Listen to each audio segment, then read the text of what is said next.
All of his co-workers were gone. What could it mean? Stanley decided to go to the meeting room. Perhaps he had simply missed a memo.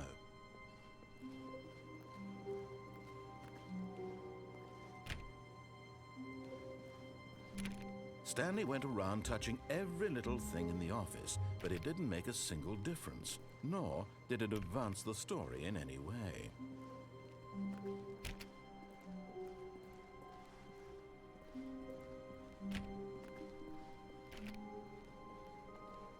When Stanley came to a set of 2 open doors, he entered the door on his left.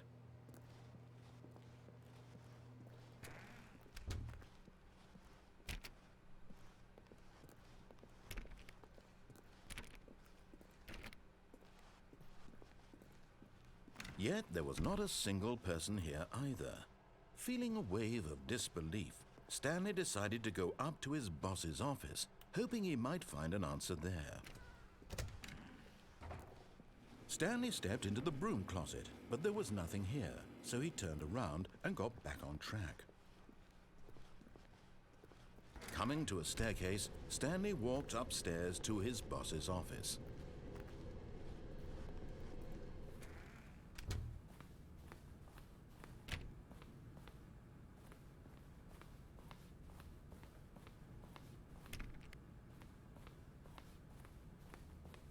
Stepping into his manager's office, Stanley was once again stunned to discover not an indication of any human life.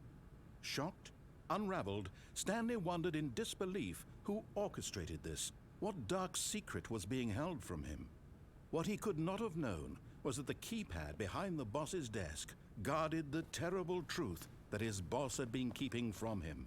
And so the boss had assigned it an extra secret PIN number, 2845. But of course, Stanley couldn't possibly have known this.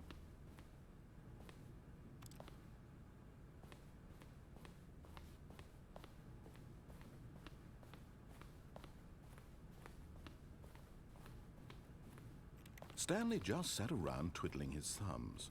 Trying to input anything on the device was useless, since he could never possibly know that the combination was 2845.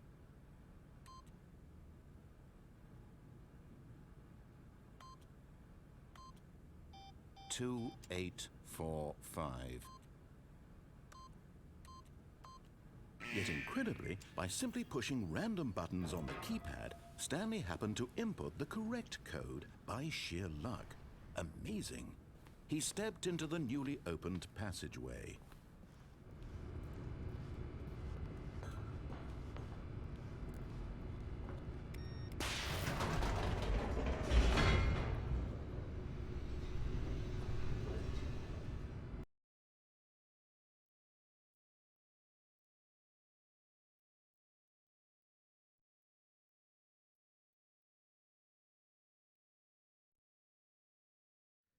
Descending deeper into the building, Stanley realized he felt a bit peculiar.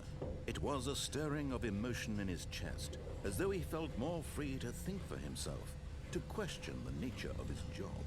Why did he feel this now, when for years it had never occurred to him? This question would not go unanswered for long. Stanley walked straight ahead through the large door that read Mind Control Facility.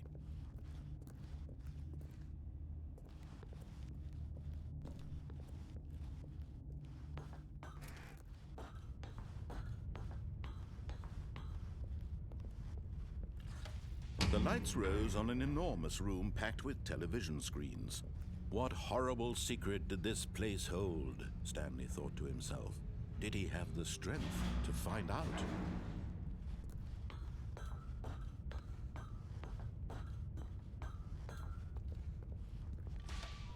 Now the monitors jumped to life, their true nature revealed. Each bore the number of an employee in the building, Stanley's co-workers. The lives of so many individuals reduced to images on a screen, and Stanley, one of them, eternally monitored in this place where freedom meant nothing.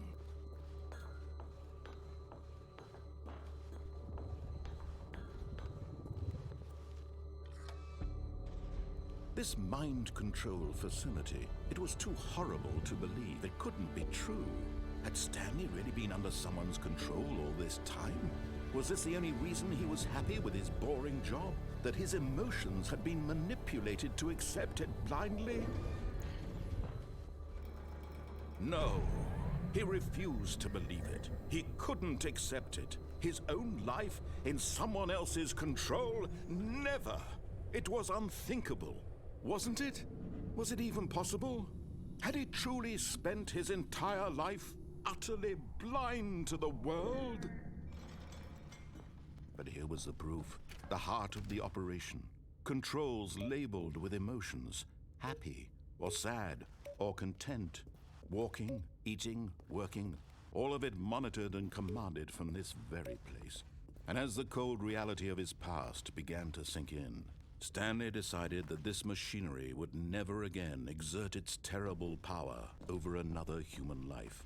For he would dismantle the controls once and for all.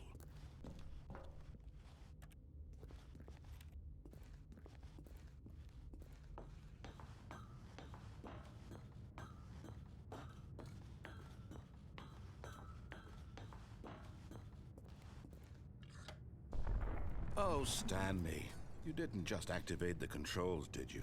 After they kept you enslaved all these years, you go and you try to take control of the machine for yourself? Is that what you wanted? Control? Oh, Stanley, I applaud your effort, I really do. But you need to understand, there's only so much that machine can do. You were supposed to let it go, turn the controls off, and leave. If you want to throw my story off track, you're going to have to do much better than that. I'm afraid you don't have nearly the power you think you do. For example, and I believe you'll find this pertinent, Stanley suddenly realized he had just initiated the network's emergency detonation system. In the event that this machine is activated without proper DNA identification, nuclear detonators are set to explode, eliminating the entire complex. How long until detonation then? Let's say 2 minutes. Now this is making things a little more fun, isn't it, Stanley? It's your time to shine. You are the star. It's your story now. Shape it to your heart's desires. Oh, this is much better than what I had in mind. What a shame we have so little time left to enjoy it. Mere moments until the bomb goes off. But what precious moments each one of them is. More time to talk about you, about me, where we're going, what all this means. I barely know where to start. What's that? You'd like to know where your co-workers are? A moment of solace before you're obliterated? All right, I'm in a good mood. You're gonna die anyway. I'll tell you exactly what happened to them. I erased them. I turned off the machine. I set you free.